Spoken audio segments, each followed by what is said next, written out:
I found wedding photos of my mom, with a man who isn't my dead father. He's alive. My wedding is in 3 months. I'm Sarah, I'm 29, and 3 weeks ago I discovered that my entire family attended my younger sister's wedding without telling me it was happening. I know how that sounds. I know what you're thinking. There must be some massive backstory, some unforgivable thing I did that would justify my own parents, my siblings, my aunts and uncles all gathering to celebrate without me. But here's the thing. I genuinely don't know what I did wrong. And that's what's killing me. Let me back up. I'm the oldest of 3, me, my brother Marcus, 27, and my sister Lily, 25. We grew up in suburban Connecticut in what I always thought was a pretty normal family. Dad's an accountant, Mom taught elementary school until she retired last year. We had family dinners, went on beach vacations, did the whole typical American family thing. Sure, we had our issues like everyone else, but I never thought I was the black sheep. If anything, I was the responsible one, the first to go to college, the one who called home every week, the one who never forgot a birthday. Lily and I were close growing up, or at least I thought we were. She was the baby, the one we all doted on. When she started dating Connor 3 years ago, I was genuinely happy for her.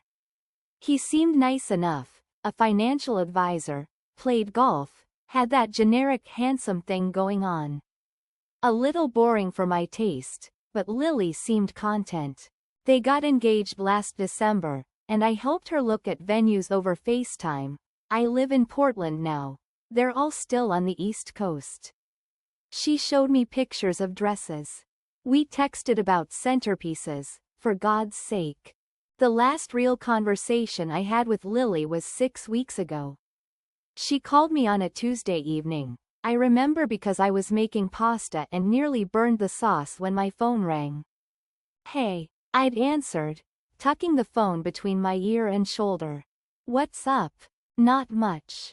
Her voice sounded weird, tight. Just wanted to check in. Everything okay? How's the wedding planning going?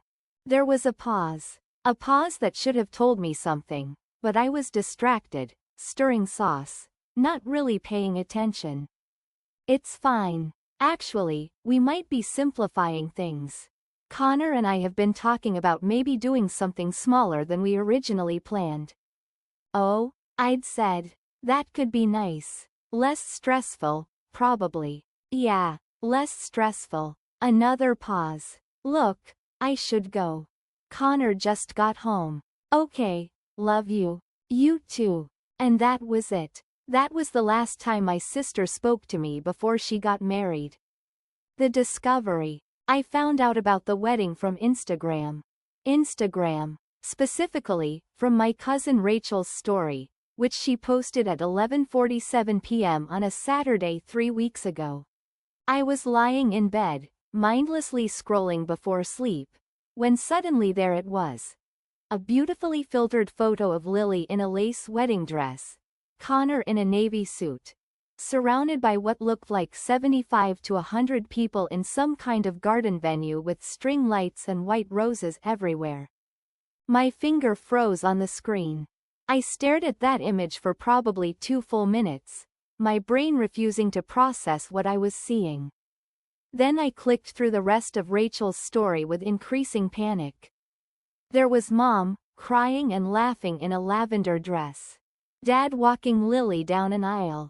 Marcus giving some kind of speech with a microphone. My grandmother, my 83-year-old grandmother who can barely walk, sitting in the front row. Aunts, uncles, cousins, friends I recognized from Lily's college years. Everyone, literally everyone. Everyone except me. My hands started shaking. Actually physically shaking, like I was cold even though my apartment was warm. I sat up in bed, my heart pounding so hard I could feel it in my throat, and opened every social media app I had. Facebook, Instagram, even Twitter. And there it was, everywhere. Photos from hashtag Lily and Connor forever. Posts congratulating the happy couple. My mother's Facebook album titled, Our Baby's Special Day, with 47 photos uploaded just hours ago. I called Lily. It went straight to voicemail. I called again. Voicemail. I tried Marcus. Voicemail. I tried my parents' landline, and it rang and rang until the machine picked up Dad's voice saying they weren't available and to leave a message after the beep. It's Sarah, I said, and my voice cracked. Can someone please call me back? I need to talk to someone. Please. Nobody called back that night. I didn't sleep. I sat on my couch in my pajamas, wrapped in a blanket, cycling through those photos over and over, trying to understand. Looking for some clue, some explanation written in the background somewhere. At 3 a.m., I texted my best friend Zoe. I think my family just disowned me and I don't know why. She called immediately. What the hell are you talking about? I told her. She was silent for a long moment, then, Sarah, what the actual fuck? That's not normal. That's like, really not normal. I know, I whispered. Zoe, I don't understand what I did. When's the last time you saw them?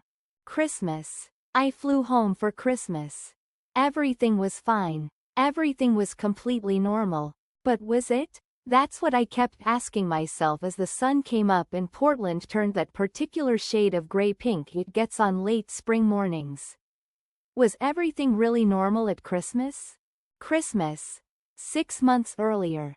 I'd flown into Hartford on December 22nd, planning to stay until the 27th. Mom picked me up from the airport, and she'd hugged me tight, told me I looked too thin, I wasn't, asked about my job at the environmental nonprofit where I work as a grant writer.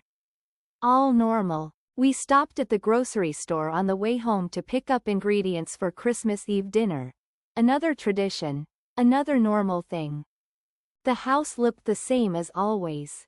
Same furniture, same family photos on the wall, including plenty of me.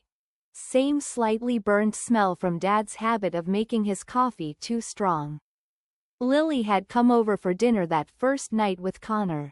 Marcus was there with his girlfriend Amy. Sarah. Lily had hugged me, and it felt genuine. Warm. I'm so glad you're here. I want to show you my ring in person. FaceTime doesn't do it justice. She'd held out her hand, and I'd oohed and awed appropriately over the princess-cut diamond. Connor had shaken my hand, too firm, too businesslike for a family dinner, but whatever. So when's the big day? I'd asked. We're thinking August, Lily said, glancing at Connor. Mid-August, probably. We found this amazing venue in the Berkshires. I'll send you pictures. I'll block out the whole month on my calendar, I'd joked. Maid of honor duties and all that. There was a weird silence. Everyone suddenly became very interested in their salads. Mom stood up abruptly to refill the water pitcher even though it was still full. Actually, Lily said slowly, not meeting my eyes, I asked Amy to be my maid of honor. I hope that's okay? It's just, you're so far away, and the planning is going to be intensive, and Amy's right here. I tried not to let my face show what I felt. Amy had been dating Marcus for less than a year. I was Lily's sister. But I smiled and said, oh, yeah, of course, that makes sense. Totally fine. You'll still be a bridesmaid though, Lily added quickly. Obviously. Great, I said, and I meant it. Or I thought I did. Maybe there was an edge to my voice I didn't realize. Maybe that was the beginning of whatever this was. The rest of Christmas had been fine. Good, even. We did our usual traditions, driving around to look at lights, watching White Christmas while eating cookies, opening presents on Christmas morning in pajamas. I got Lily a beautiful leather journal I'd had custom made with her initials, and she'd seemed thrilled with it. I got Mom a cashmere scarf, Dad a book about World War II history he'd been wanting. Everyone seemed happy with what I'd given them.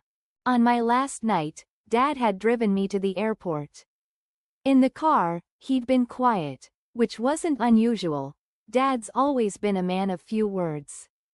But at the departure's drop-off, he'd turned to me and said, "You know we love you, right?" "Of course," I'd said, confused. "I love you too, Dad. Just wanted to make sure you knew that." He'd paused, his hands on the steering wheel, staring straight ahead. "No matter what happens, Dad, you're being weird. Is everything okay?" "Everything's fine. Go on, you'll miss your flight." I'd gotten out, grabbed my suitcase, waved goodbye. I didn't think about that conversation again until 3 weeks ago, sitting on my couch at 4 a.m., looking at wedding photos I wasn't in. No matter what happens, what the hell did that mean? The phone call. My mother finally called me back 36 hours after the wedding. 36 hours of me spiraling, unable to eat, unable to focus on anything, calling out sick from work. Zoe had come over and basically forced me to shower and drink water like I was a depressed teenager. When Mom's name appeared on my phone, my whole body went rigid. I answered on the second ring. "Hi, honey." Her voice was carefully neutral, the way she used to sound when she was about to tell me something I wouldn't want to hear. Like when our childhood dog died, or when she explained they were selling the house I grew up in. "Mom." I didn't know where to start. Why didn't anyone tell me about the wedding? Silence. Then, "Lily thought it would be easier this way." Easier? My voice went up an octave. Easier than what? Inviting your own daughter? Your own sister? Please don't yell. I'm not. I took a breath. Tried to steady myself. "Mom, I don't understand. What did I do? Why did Lily not want me there?" Another silence. I heard her sigh, heard what sounded like her sitting down heavily on something. "It's not one thing, Sarah. It's a lot of things." The family felt like maybe it was better if. The family? The whole family agreed I shouldn't come to my own sister's wedding? "You've been very distant lately. You moved across the country, you barely visit." "I was just home for Christmas. And I call you every week. I FaceTime with Lily about wedding planning. Your father and we've discussed this. You've made it clear that your life in Portland is more important than family here." I felt like she'd slapped me. "That's not fair. I moved for my job. You know that. You said you were proud of me for taking that opportunity." "And we are proud," Mom said, but her voice was cold. Distant. "But Sarah, you have to understand how it feels from our perspective. You left. You chose a different life. And when you come home, you..." "I what?" I demanded. "What do I do? Tell me, Mom, because I genuinely have no idea what I did that was so terrible I didn't deserve to know my sister was getting married." "You judge us." Her voice was suddenly sharp. "You judge our choices, our values. You act like you're better than us with your organic food and your political views and your environmental causes." I was stunned into silence. What? "You know what I'm talking about. The way you looked at Connor at Christmas dinner. The comments you made about Dad voting Republican. The way you talked about Lily's wedding venue. I hope they're doing sustainable catering. Like we're all just ignorant people who don't care about anything that matters." "Mom, I didn't mean. Those were just conversations. I wasn't judging anyone. I was trying to be involved. That's not how it felt to Lily. She said you made her feel small about her choices. That you always had some comment, some little jab." "That's not true," I said, but even as the words left my mouth, I was frantically scrolling back through my memories. Had I done that? I thought I was just being myself, sharing my interests, having normal discussions. But maybe, when Lily told you she wanted a traditional wedding, you said traditional weddings were kind of heteronormative and regressive. I didn't remember saying that. But I might have. It sounded like something I might say in a joking tone that maybe didn't come across as joking. That was a joke, I said weakly. It hurt her feelings. And when Marcus told you he was thinking about proposing to Amy, you asked if he was sure he was ready because they'd only been dating a year. I was being protective. I'm his older sister. You were being condescending. And at Christmas, when I showed you the Trump 2024 hat your father got. He got a Trump hat? Jesus, Mom. There. Right there. That tone. Like we're beneath you. Like our beliefs don't matter because we don't agree with your progressive Portland worldview. I felt tears starting, hot and angry. So you all decided collectively that I'm some kind of elitist snob who deserves to be cut out?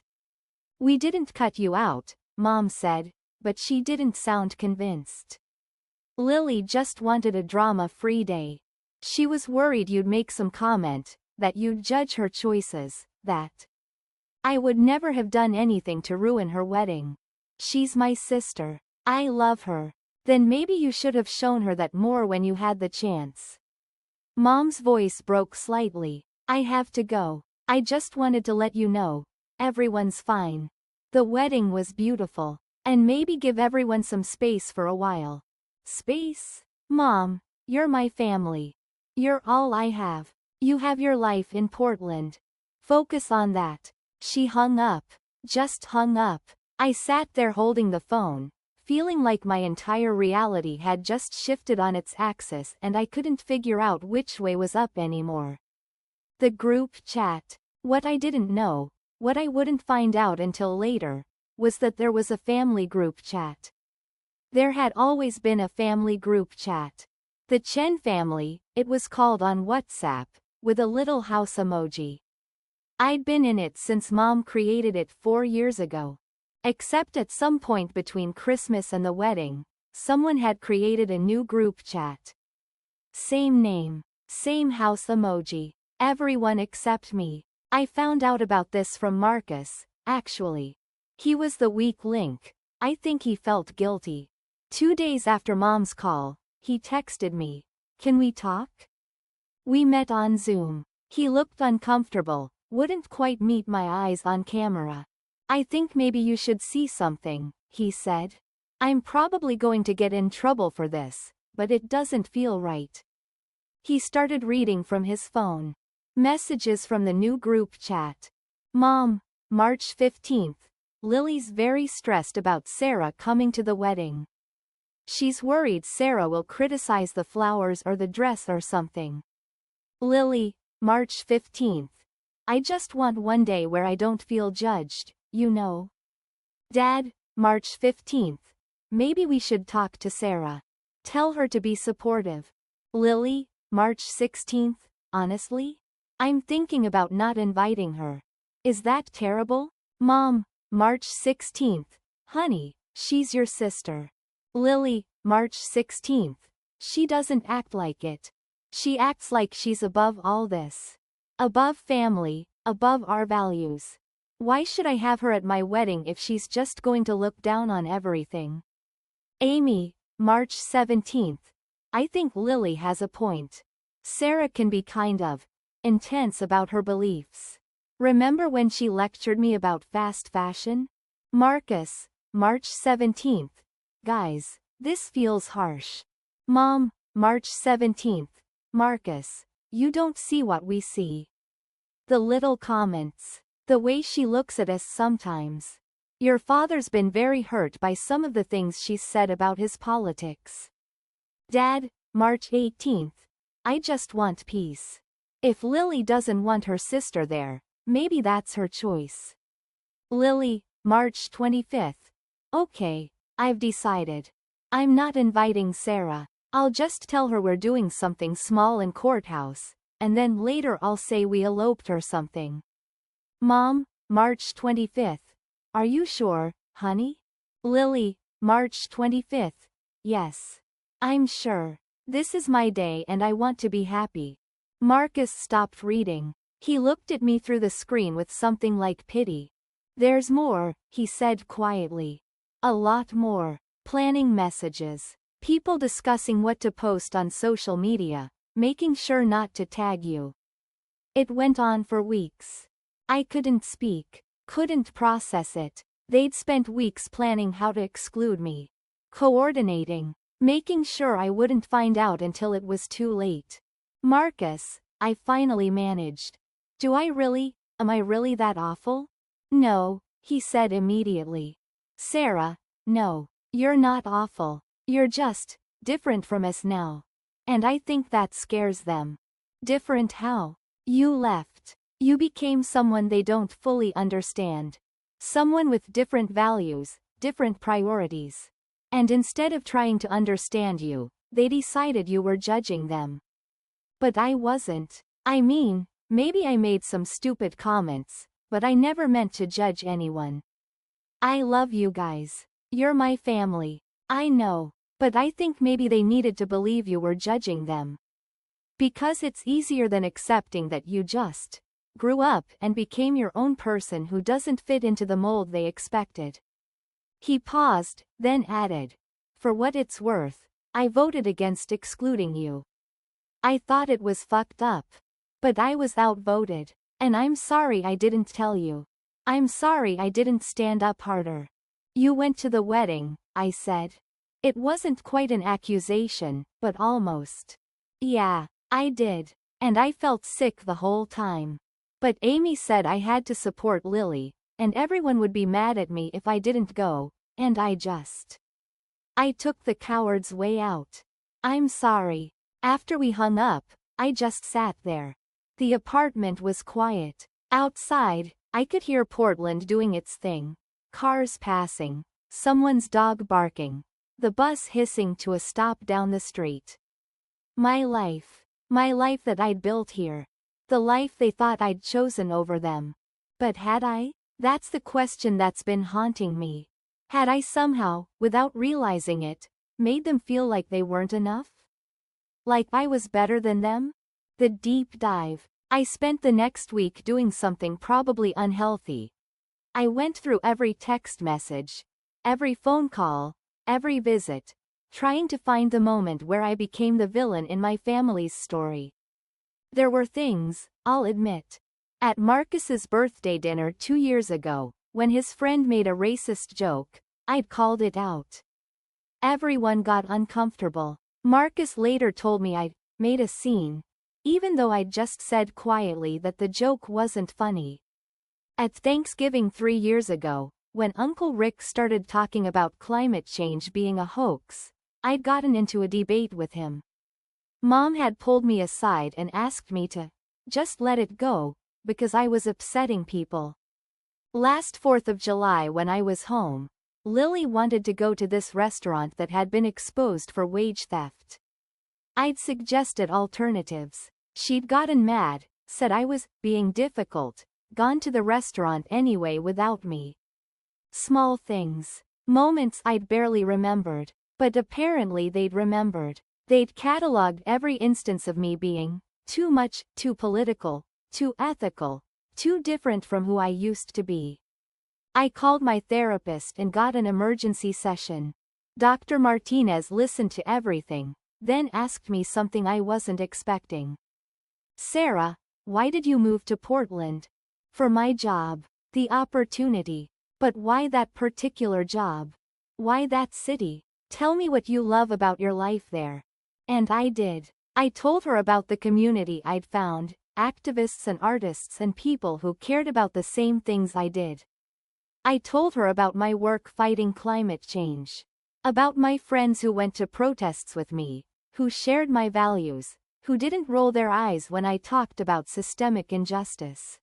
About feeling like I could breathe, like I didn't have to shrink myself or hold back my opinions to keep the peace. It sounds like you found a place where you can be authentically yourself, Dr. Martinez said. Yeah. And how authentic were you when you were home? I thought about that. About Christmas dinners where I bit my tongue about politics. About nodding along when Dad said things I disagreed with. About laughing at jokes that made me uncomfortable. About being a version of Sarah that fit into their world. Not very, I admitted. So perhaps the question isn't whether you judged them. Perhaps the question is, did you growing into your authentic self make them feel judged? And whose responsibility is that? The letters. After that session, I did something I probably shouldn't have. I wrote letters. Long, handwritten letters to each of them. Mom, Dad, Lily, Marcus. Trying to explain myself. Trying to bridge whatever gap had opened between us. I told Lily about all the times I'd been proud of her. About how I'd braided her hair before school dances, how I'd taught her to drive, how I'd stayed up with her when she had her heart broken by that asshole boyfriend in college. I apologized for any comments that hurt her, but I also tried to explain that I'd never meant judgment. Just my own excitement about ideas that mattered to me. I told my parents that moving to Portland wasn't about leaving them. It was about finding myself. That I was sorry if my growth made them uncomfortable, but I couldn't shrink myself back down to fit into who I used to be. I told Marcus that I forgave him, and I understood, and I was grateful he'd shown me the truth even though it hurt. I sent the letters. Certified mail, signatures required. 3 weeks passed. Nothing. Then my mother sent them all back, unopened, with a note paper clipped to the envelopes. The family has decided it's best if we maintain distance for now. Please respect this. The family has decided. Like it was a committee vote. Like I was some problem to be solved by consensus. The twist. I probably would have spiraled even further into depression if not for what happened next. I got a message on Facebook from someone I didn't know, a woman named Jennifer Martinez. You don't know me, her message said, but I'm Connor's ex-wife. I saw the wedding photos and noticed you weren't in them. Your sister mentioned you several times when Connor and I were married. She always talked about her older sister Sarah, who was so brave for moving away and following her dreams. I'm reaching out because I think you deserve to know something. My hands were shaking as I typed back. What do I need to know? Her response came an hour later. Can we talk on the phone? This is complicated. We got on a call that evening. Jennifer was 34, a lawyer in Boston, articulate and kind-sounding. She told me she'd been married to Connor for 4 years before they divorced 18 months ago. It wasn't a bad divorce, she explained. We just wanted different things. But there's something you should know about Connor, and about how he operates. Okay. Connor is very good at isolating people from their support systems. He did it to me. Slowly, over time, I stopped seeing friends he didn't like, stopped talking to family members he had problems with. He'd never say explicitly, don't see them, but he'd create situations where it was easier not to. He'd have something planned when they invited me out. He'd get upset if I spent too much time on the phone with my sister. Little things that added up. What does this have to do with Lily? I've kept tabs on Connor, not in a creepy way, just mutual friends, you know. And I've heard things. Your sister has become very isolated. She dropped 2 of her closest friends in the past year. And from what I understand, Connor was the driving force behind not inviting you to the wedding. What? But the group chat said it was Lily's decision. Was it though? Or was it Connor planting seeds about how your values don't align with theirs? How you make Lily feel bad? How the wedding would be better without the stress of you being there? My ex-sister-in-law told me Connor had been talking about you for months. About how you were a negative influence on Lily. How you were too radical. I felt sick. Why are you telling me this? Because I see the pattern. And because by the time I realized what Connor had done to me, I'd lost 2 years of my life and most of my closest relationships. If Lily's sister is trying to reach her, if you're trying to maintain contact, I think you should keep trying. Because she's going to need you when she finally sees who she married. After we hung up, I sat in the dark for a long time, processing. Was it possible? Had Connor orchestrated this whole thing? Or was Jennifer just a bitter ex-wife seeing patterns that weren't there? But then I thought about that last phone call with Lily. Connor just got home. The way she'd rushed off. The tightness in her voice. I thought about Amy becoming maid of honor instead of me. Amy, who was dating Marcus, who was therefore easy for Connor to control through family dynamics. I thought about the group chat, and how quickly everyone had turned against me. Not slowly, over years, but suddenly. Between Christmas and March. What had changed? Connor had started planning the wedding. Connor had started being around more. Connor had started having opinions about Lily's family. The current situation. It's been 3 weeks since Jennifer's call. I've tried reaching out to Lily 4 times. Texts, emails, even a letter sent to her and Connor's new apartment. Nothing. Radio silence from the entire family.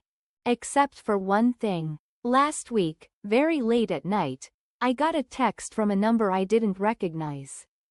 Sarah? It's Lily. Using friend's phone. Can't talk long. I miss you. I'm sorry. Things are complicated. I need to go.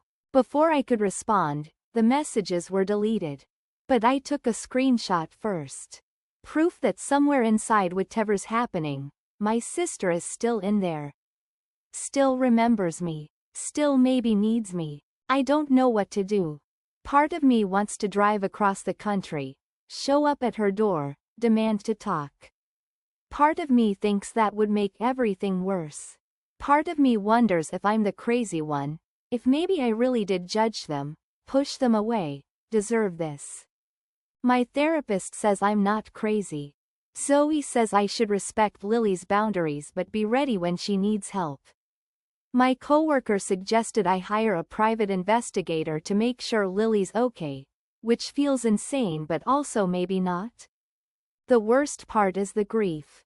I'm grieving my family like they died, except they're alive and posting happy photos on Facebook and just living their lives without me. Mom posted yesterday about making her famous apple pie. Marcus shared a meme about football. Lily posted a photo of her and Connor on some beach with the caption, "Honeymoon bliss with my forever person 2 hearts." And I'm here, across the country, watching their lives through screens, wondering if I'll ever be part of them again. Wondering if I even want to be, after everything. Wondering if the family I thought I had was ever really there at all, or if I was always going to be the one who didn't fit. So I guess I'm asking, what do I do?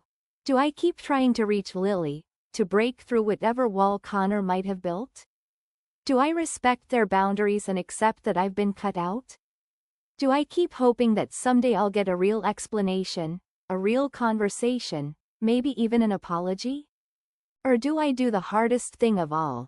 Let go, grieve, and build a chosen family out of the people who actually value me for who I am. Because right now, I honestly don't know. And I'm terrified that whichever choice I make will be the wrong one. Update. As I was finishing writing this, my phone buzzed. Unknown number again. Sarah, it's Lily. Connor's at work. I need to tell you something. The wedding was my idea to exclude you, but not really my idea, if that makes sense. He convinced me you were the problem. But I'm seeing things now. I can't talk about this on my phone. He checks it. I'm scared. Don't respond to this number. I'll find a way to contact you safely. Please don't give up on me. The message disappeared 30 seconds later. So I guess now I know. And now I have to figure out what to do with this knowledge. How do you save someone who can't ask to be saved? How do you help when helping might make everything worse? I don't have answers. Just a deleted text message, a breaking heart, and a decision to make that feels impossible.